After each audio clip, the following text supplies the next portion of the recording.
দেশি কানুস আসো দাম কো দাম কো রাতের কানাই গাই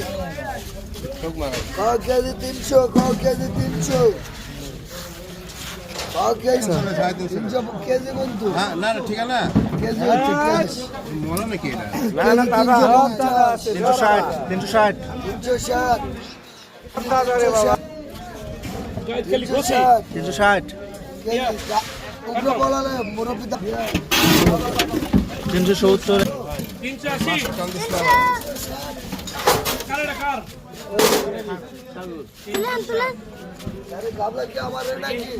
কত হয়েছে এর মধ্যে ঢাল পলিথিন লিখবি এর মধ্যে ঢাল একটা ব্যাগ নিয়ে আসো হচ্ছে তাহলে 370 করে দেখ মাছগুলো হয়েছে সময়ের জন্য খুবই ভালো হয়েছে করতে করলে হবে না